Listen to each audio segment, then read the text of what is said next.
know what my theme music was. Is that the theme of Shaft? So, the guy before me gets Bruce Springsteen, a real Jersey boy, and you give me Shaft.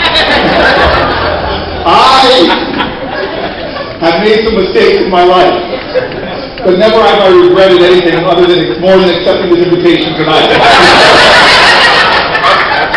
And I was invited by one of New Jersey's most influential political players, now my former friend, George Norcross, who invited me. And look, guys, I've gone through some rough campaigns in the past.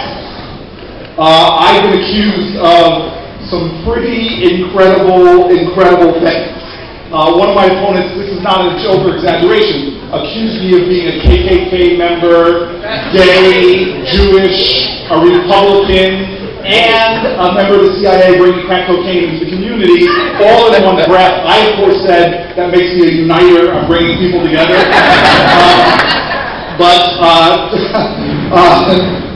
Mr. Williams, sir, I have never, ever been accused of inseminating a panda before. I think that was the rip. I was actually feeling good, rescuing people, trains turned over, and then I heard you slip in there, panda insemination. And Who said that? My staff literally said, let's get out of here. And then my dear friend who came up here before me, we had planned to stay for the night, shake hands afterwards. But my sense is speak quick and run out of here. And they're right now trying to stand in front of the cameras to block any evidence that I was ever here before. But the thing that's keeping me here, obviously, is the fact that this is an amazing organization that does really incredible things for children, recognizing the dignity, the beauty, and the potential of all of our kids. And for that, I am willing to stand here with the fundamental belief that frankly, as difficult as it is, Winston Churchill said it best, when you're going through hell, keep on going. So let me keep moving and doing it for the kids. And I want to say real quickly, though, to Stu, sir, I didn't know who you were, quite honestly, beforehand. I'm a Northern Jersey guy for a long time, but in all seriousness, I researched you a little bit. And your reputation, despite all the jokes, I have nothing negative to say about you, sir. Despite all the jokes, you really are an institution of this city with a great amount of respect. I give you applause. I hope you all give me applause. I was told by people that you are much a part of the fabric of Philadelphia as a cheapskate and hating Yankees. And I want you all to know, I confess it right now, which might get more negativity streamed my way, and I say this with great trepidation, but with a firm pride, that I am a Yankee fan. But in the spirit of bringing people together, today I come in peace. And not only do I come in peace, but as our most talked about Yankee, I come in defiance, denial, and wanting to say that my campaign manager and my press secretary also do steroids.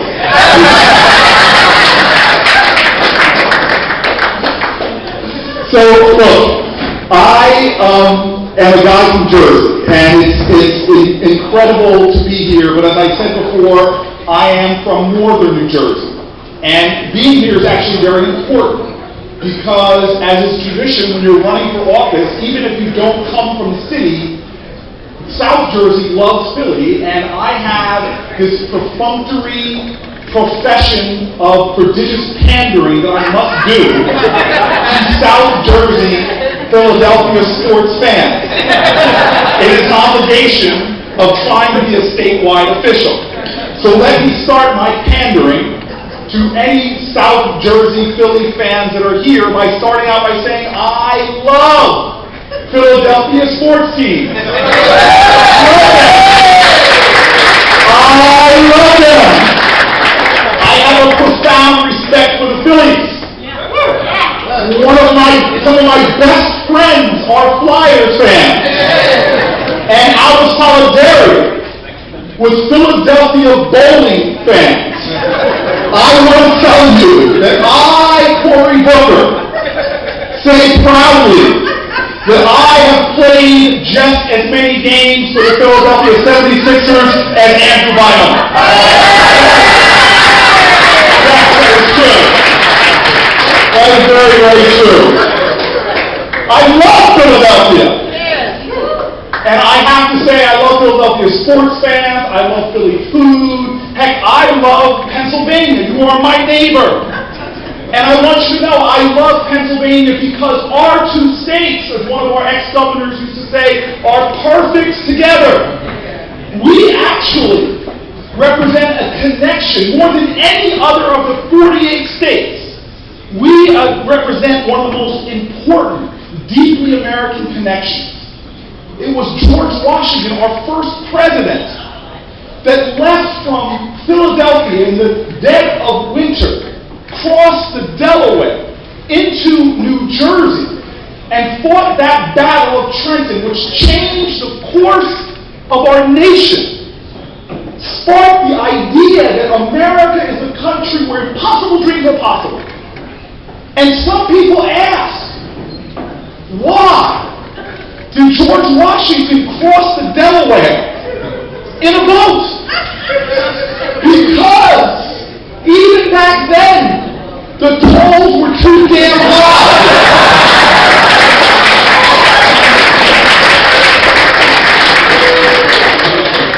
I love Philadelphia sports teams. Now, I'm here on a very important day in my life. Who would have thought? My mom called me so excited. Today, this is true. The President of the United States of America endorsed me to become New Jersey's next United States Senator. I love our President. I consider him a friend. I am humbled and I am honored. But I want to make sure you guys understand please don't think me ingrateful, but I am a little frustrated by something. I'm kind of tired of people comparing me to President Obama just because I think it's something simple and commonplace that we're both black guys. It's almost like the comparison that also is commonplace between Rick Santorum and Michelle Bachmann, that they are compared just because commonly they actually led the Republican Party at one point for the presidential nomination. So I want you to know these comparisons sometimes to me make no sense. I mean, look, obviously we have a lot of differences. Some of them are just because, obviously, look at our haircuts. Yes, I agree with you about this ball that for me was a preemptive strike on an inevitable conclusion. But there are other fundamental, far more serious differences that we should highlight between the president and me. First and foremost, no disrespect to the most powerful man in the free world, but the President of the United States went to a highfalutin, fancy, elite law school, Harvard. I went to an inner-city, gritty, tough law school, Yale.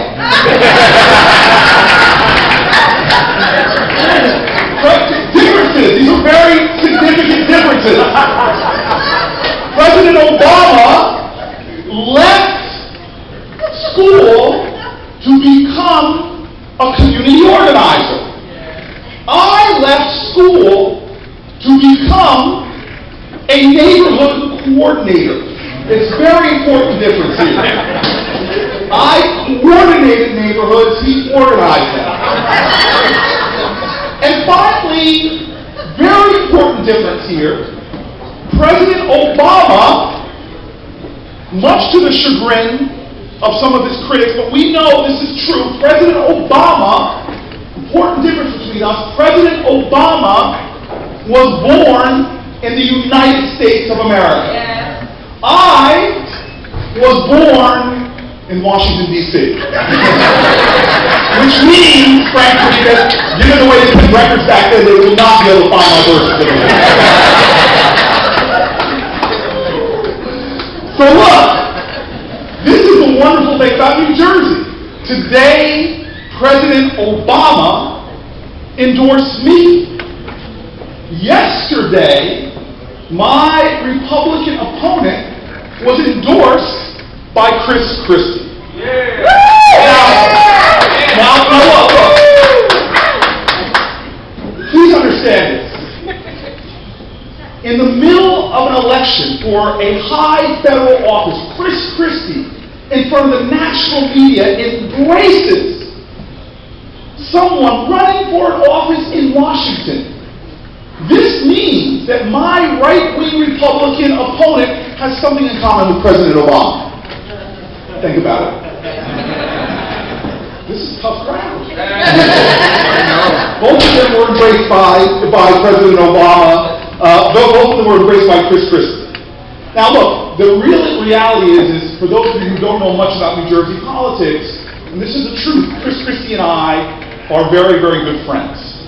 No joke, we talk about it all the time, and this was a challenge for me in the primary I just got out of. I had my opponents in a Democratic primary. If you watch the debates, my opponents in the Democratic Party came after me for being friends with the Republican governor. I'm the mayor of the largest state. I'm the mayor of the largest city in the state, rather, and he is the governor. Of course we have friendship. This is such a ridiculous attack, saying we're really good friends. I mean, it is so ridiculous that last night, when I was with Mary, Pat, and Chris, and we were brushing our teeth before bed, we all commented on how ridiculous it is about our relationship. I mean, come on! And the governor and I, we have the same sense of frustration because we get a lot of the same criticisms. As I was tucking in last night, we were also talking about how crazy and frustrating it is that people talk about how the governor and I have all these celebrity friends, all these famous folks that we're close to. It is so frustrating. And now that he and I are both running for office, this adds to our stress. Incredible stress. Thank God we both have Oprah to talk to. She's our rock. She is our rock.